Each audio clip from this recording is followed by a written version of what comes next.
اور جو اس کے خلاف جائے گا وہ پھر یہ نہ کہے کہ پارٹی ٹکٹ اسے کیوں نہیں ملا. تو اس بارے میں علی امین گنڈاپور صاحب کے بارے میں کہا جا رہا ہے سہولت کاری, علی امین گنڈاپور صاحب کے بارے میں کہا جا رہا ہے وفاق کے ساتھ تعاون, علی امین گنڈاپور صاحب کے بارے میں کہا جا رہا ہے کہ مذاکرات کے دروازے جو ہیں وہ کھلوا رہے ہیں, علی امین گنڈاپور کے بارے میں کہا جا رہا ہے کہ ریٹیلیشن کی پالیسی کے اوپر آتے ہیں لیکن حکومت کے ساتھ معاملات اور ہیں. اب یہ ساری باتیں جب پارٹی رہنما بھی کر چکے ہیں, مختلف لوگ تحفظات کا اظہار بھی کر چکے ہیں, خیبر پختونخوا کے اندر ان کے خلاف عدم اعتماد کی تحریک کی باتیں بھی چل چکی ہیں, اعتماد کے حوالے سے بھی ان کی تگ و دو ہو چکی ہے. تو اس سارے پروسیجر کے بعد کہ جس شخص کو یہ پتا ہے کہ ای سی ایل پہ نام ڈالیں نواز شریف باہر جا سکتا ہے, جس شخص کو یہ پتا ہے کہ وہ اپنا بیگ پیک کر چکا ہے, جس شخص کو یہ پتا ہے کہ ملٹری ٹرائل کے حوالے سے گونج چل رہی ہے, جس شخص کو یہ پتا ہے کہ پارٹی کے اندر اختلافات چل رہے ہیں, تو کیا اس شخص کو یہ نہیں پتا کہ علی امین گنڈاپور کے بارے میں باتیں کیا ہو رہی ہیں؟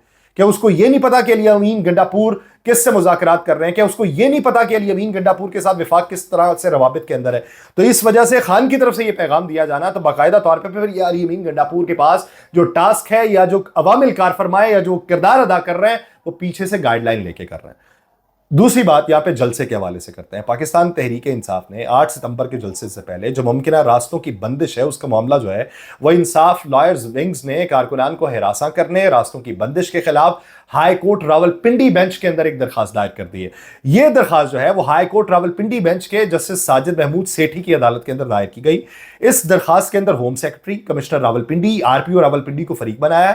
جلسے سے پہلے پارٹی کارکنان کی جو نقل و حرکت ہے اس کو روکے جانے کے حوالے سے وہاں پہ بات کی گئی ہے اور انہوں نے کہا جی 40 نکات انہوں نے ہمیں دیے ہیں, اس کی شرائط کے اوپر ہم نے یقین دہانی کروائی ہے جس کی بنیاد کے اوپر ہمیں این او سی جاری کیا گیا, پھر بھی یہ عمل یہ دہرا رہے ہیں. پولیس اور ضلعی انتظامیہ کو غیر قانونی ہراساں کرنے سے روکنے کے لیے انہوں نے درخواست دی. انہوں نے کہا جی غیر قانونی پابندیاں جو ہیں وہ 1973 کے آئین کی خلاف ورزی ہیں. بغیر کسی جواز کے انتظامیہ نے راستے بند کرنے کے لیے کنٹینرز ڈال رکھے ہیں. انتظامیہ اور پولیس کو کسی قسم کی رکاوٹ ڈالنے سے روکا جائے, یہ ہماری آپ سے استدعا ہے. عدالت نے پولیس کو کارکنان کو ہراساں کرنے اور راستے کی بندش سے روک دیا ہے, لیکن ہم نے یہ دیکھا ہے کہ جب ایک طرف پارلیمنٹ کے اندر بات ہو رہی تھی, ایک طرف سینٹ کے اندر بات ہو رہی تھی کہ شہر کو محصور نہیں بنایا جا سکتا, شہر کو ایک پنجرہ نہیں بنایا جا سکتا, تو اس سب کے باوجود شہر کے داخلی اور خارجی رستوں کے اوپر کنٹینرز لگا کے انہیں بند کیا گیا. ایک جگہ جسے پہلے مختص کیا گیا, جس کی پہلے اجازت دی گئی, پھر جگہ کو تبدیل کر دیا گیا.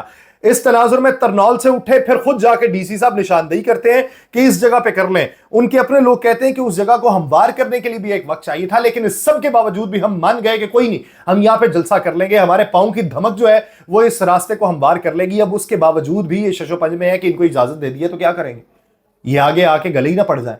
اب اس ضمن کے اندر سوچا یہ جا رہا ہے کہ کوئی نہ کوئی تو ایسا حربہ ہو, اس 40 نکات میں سے کوئی نہ کوئی تو ایسا عنصر ہو, کوئی نہ کوئی تو ایسا نقطہ ہو کہ جس کی بنیاد پہ کل صبح ان کو کہا جائے بھائی صاحب جواب ہے, ہماری طرف سے کوڑا جواب ہے, نہیں ہو سکتا, این او سی منسوخ. اس کے بعد پھر جو ہوتا رہے وہ دیکھا جاتا رہے. اب اس کو لے کے پاکستان تحریک انصاف نے وہی پالیسی اپنائی جو ماضی قریب کے جلسے کے لیے اپنائی گئی تھی. پہلے لوگ روانہ کر دیے گئے, کچھ لوگوں نے جا کے ڈیرے ڈال لیے. اس وقت اسلام آباد کی حدود کے اندر لوگ موجود ہیں, قرب و جوار کے اندر بھی لوگ موجود ہیں. اور اب کی بات یہ ہے کہ وہ خان کے اس بیان کو یاد کیا جائے گا کہ جو خان کا بیان علیمہ خان کے توسط سے ملا تھا کہ اگر میں خود یہ کہوں, میرے نام سے منسوخ بھی پیغام آئے کہ جلسہ منسوخ کر دو تو جلسہ نہ منسوخ کرنا. تو اب کی بار یہ پاور شو جو 8 فروری کے بعد پہلی بار ہونے والا ہے, پہلی بار میں اس لیے کہتا ہوں, میں صوابی کو اس لیے کنسیڈر نہیں کرتا, ان کی اپنی حکومت ہے.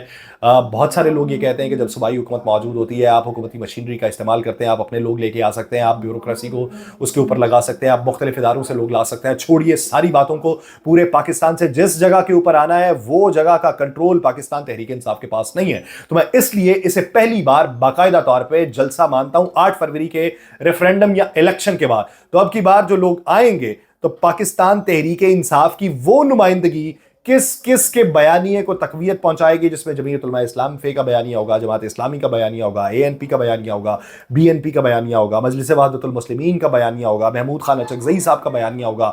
تو یہ بیانیہ حکومتی اتحاد جس میں Pakistan Peoples Party, M Q M جس میں Pakistan Muslim League Noon, B A P, Pakistan Muslim League Qaf اور دیگر جماعتیں, ان کے بیانیے کو کس حد تک تقویت پہنچا رہی ہوگی بات. اب دیکھیے کہ گھوڑے کی مہار جو ہے وہ کس کے ہاتھ میں, نکیل کون ڈال سکتا ہے, اور گھوڑا اگر سرپٹ دوڑنا شروع ہوا تو راستے میں آتی ہوئی کتنی رکاوٹوں کو عبور کر سکتا ہے یا کس سے ٹکرا کے گرے گا. یہ ایک سوال ہے. اس سوال کا جواب چند دنوں میں منظر عام پہ آئے گا. مجھے دیجیے اجازت. اللہ نے کے بعد।